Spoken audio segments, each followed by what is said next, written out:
네, 할렐루야. 10월 26일 화요일 짱목과 말씀 수다의 시간입니다.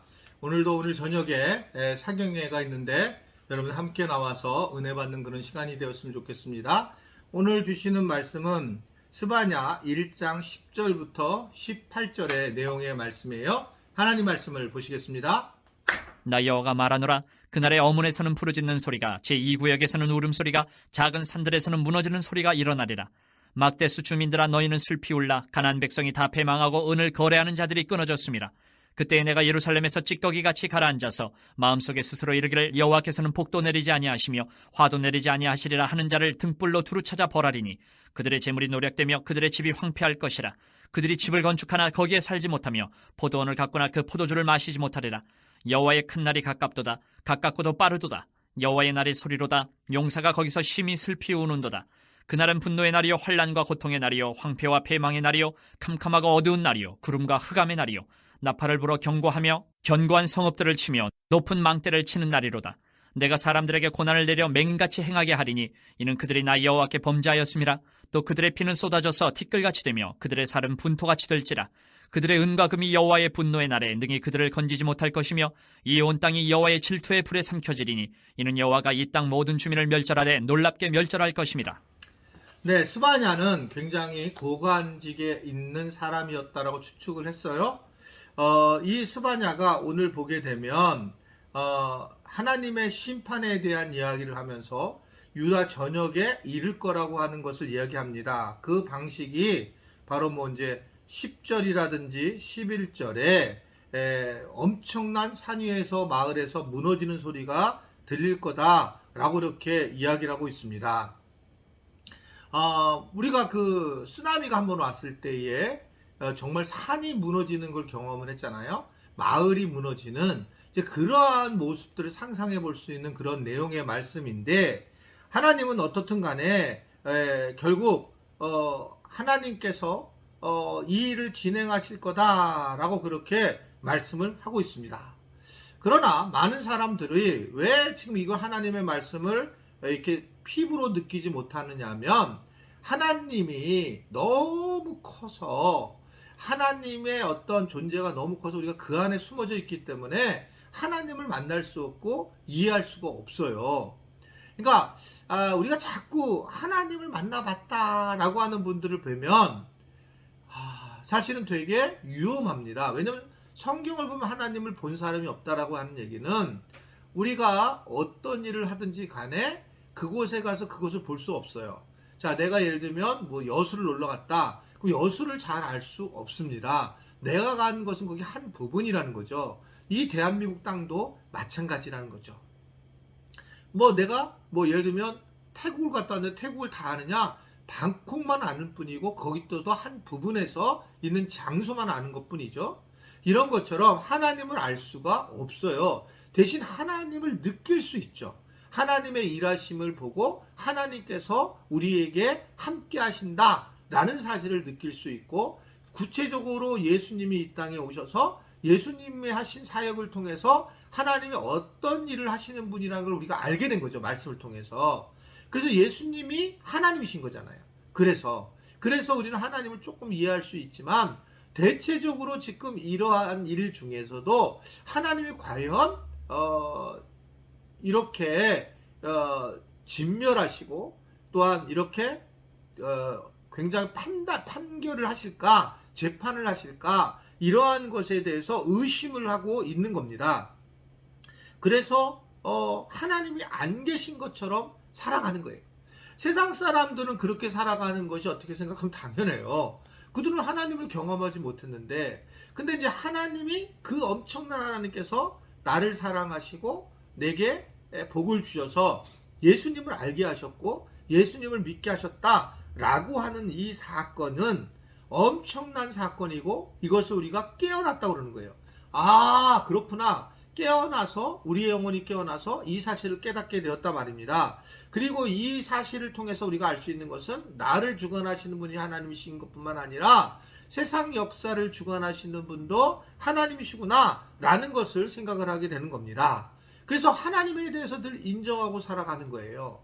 우리가 무슨 이렇게 지나친 게 종교주의적으로 살면은 안 돼요. 이거 하나님이 어떻게 하실지, 하나님이 무슨 뭐 집을 팔게 하실 거냐 안 계시냐 이런 것들에 대한 것들은 때로는 여러 가지 같이 가야 돼. 우리의 생각과 이성이 판단을 해야 되고 거기 하나님 앞에 기도해서 우리가 평강의 마음이 있는지를 확인을 하는 방법은 중요하지만 마치 하나님이 이 집을 팔아야 되느냐 말아야 되느냐 이렇게 내가 볼 때는 하나님 그렇게 말씀하지 않습니다. 우리에게 마음의 평강을 주시든지 또 우리의 이성적인 것들을 판단하게 하시는 건지 이런 모습인 건데 문제는 이러한 부분 때문에 분명하지 않는 것처럼 느끼기 때문에 하나님이 하시는 일을 마치 모른 척하고 있는 겁니다. 이들도 마찬가지고 유다 백성들도 하나님이 심판하신다고 하는데도 심판에 대해서 눈을 깜빡거리지도 않는 거예요. 계속적으로 이런 일이 벌어질 거다, 심각할 거다 라고 해도 그런 것에 대한 감지를 하지 못하는 그런 상황이 오늘 본문에 있는 내용의 상황입니다. 그러자 하나님은 뭘 얘기합니까? 하나님은 계속 나팔을 불면서 그리고 고통의 분노의 날이 오고 그런 얘기를 하면서 그 유명한 4절의 말씀 보면 여호와의 큰 날이 가깝도다 빠르도다 여호와의 날의 소리로다 용사가 거기서 슬피 우는도다 라고 말씀을 하고 있습니다. 여호와의 큰 날은 심판, 하나님의 심판의 날이 얼마 남지 않았다라는 겁니다. 얼마 남지 않았다. 그래서 환난과 고통에 있는 사람들은 해방이 올 것이고 그리고 죄를 범한 자들에게는 심판이 올 것이다. 하나님께 죄를 범했기 때문에 그렇다. 그래서 하나님은 이 심판이 먼저 유다 백성에게는 해당되지만 결국은 온 땅에 미칠 것이다 라고 하는 것을 말씀을 하고 있는 겁니다. 마찬가지죠. 사실은 기독교의 가장 중요한 교리 하나가 재림인데 예수님의 재림에 대해서는 이제 말 못하도록 마귀가 저는 만들었다고 생각해요. 마귀가 이 재림에 대한 것들을 이단들이 끌고 가게 해가지고 그렇게 교인들을 갖다 두렵게 함으로써 재림에 대한 이야기를 하면서 무조건 이단처럼 생각을 하게 되고 재림에 대한 부분에 대해서 부정적으로 표현을 하지만 성경은 이 재림에 대한 부분을 굉장히 강조를 하고 있는 건 사실입니다. 예수님은 재림하세요. 이건 팩트거든요. 문제는 예수님이 재림하실 때에 날짜와 시간을 모른다. 하나님만 아신다라고 하는 얘기는 그 심판 자체가 목적이 아니에요. 사실은 그 심판하시는데 우리가 이 땅에서 어떻게 살아가느냐가 중요하다는 겁니다. 예수님이 당장 내일 오실 수 있죠. 그런데 그것을 열처녀처럼 얼마나 준비하고 살아가느냐. 이게 우리 크리스찬들이 굉장히 중요하게 생각해야 된다는 겁니다. 나중에 내가 교회를 위해서 봉사할 거다. 천만의 만만의 말씀이에요. 주님이 내일 오신다고 생각하고 봉사해야 된다는 거죠. 내가 다음에 사경해야 하면 그때 내가 교회 열심히 나와서 말씀 드려야지. 아니요. 마지막 사경일 수도 있어요. 우리가 마지막 봉사할 수도 있어요. 예수님이 말씀하시는 거예요. 하나님의 큰 날이 오게 되는데 너희가 좀 더 졸자 좀 더 자자 이런 사람들에게 하나님의 심판이 임할 거다 라고 하는 걸 말씀하고 있는 거예요. 여러분 정신을 차리셔야 돼요. 우리가 정신을 깨어서 정신 차리고 살라는 거예요. 근신해서 깨어서 살아가라.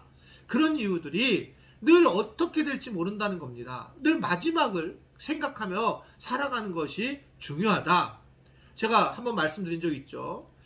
저희 딸이 굉장히 아팠다고요. 우울증에 걸렸었어요. 그러다가 이제 회복이 됐는데 그런데 이제 지금 제가 그때 알게 된 거는 얘가 어떻게 될지를 모르기 때문에 어디를 갈 때 항상 인사를 할 때 제가 최대한 인사를 한다. 어떻게 이거는 무슨 뭐 염세적이라는 게 아니고 이런 말 하면 안 됩니다. 이런 게 아니라 삶이 그런 거잖아요. 언제 어떻게 될지.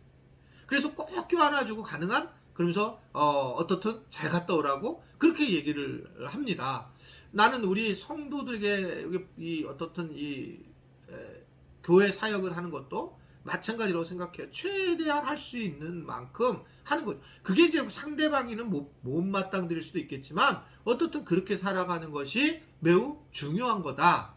여러분 우리가 마지막을 살아가는 것처럼 사랑해야 돼. 오늘 보시면 주님이 오실 거라고 생각한다면 오늘 뭐 하시겠냐는 거예요. 여전히 막 분노하고 화를 낼 거예요? 아니잖아요. 하나님의 나라를 위해서 내가 뭔가 하나님 앞에 가서 이야기를 해야 되잖아요. 그러니까 당장 오늘 내가 하나님 말씀을 들으러 나왔습니다. 이건 굉장히 중요한 거죠. 또는 내가 오늘 말씀을 누군가 같이 들으러 나왔습니다. 복음을 함께 나누려고 왔습니다. 굉장히 훌륭한 거죠. 그러한 신앙의 모습이 되었으면 좋겠어요. 오늘 말씀을 잘 기억하시면서 여호와의 큰 날이 곧 다가왔구나, 가까이 왔구나, 가까이 왔구나, 이 예언자가 계속 반복하는 것처럼, 안타까움을 가지고 반복하는 것처럼 정말 주님의 날이 가까이 왔다는 걸 생각하고 믿음 생활을 해 나갈 수 있게 되기를 주님의 이름으로 부탁을 드립니다. 기도하겠습니다. 오늘도 우리에게 모든 것이 되시는 주님, 오늘 우리가 말씀 수다를 통해서 어떻게 이 땅에 마지막같이 살아야 할까를 알게 하시고 주님 앞에 집중해서 주님이 말씀하시는 것처럼 우리가 하나님의 심판 앞에 멀지 않았다는 것을 알고 우리가 그러한 태도와 마음을 가지고 살아갈 수 있도록 도와주옵소서. 예수님의 이름으로 기도드리옵나이다. 아멘.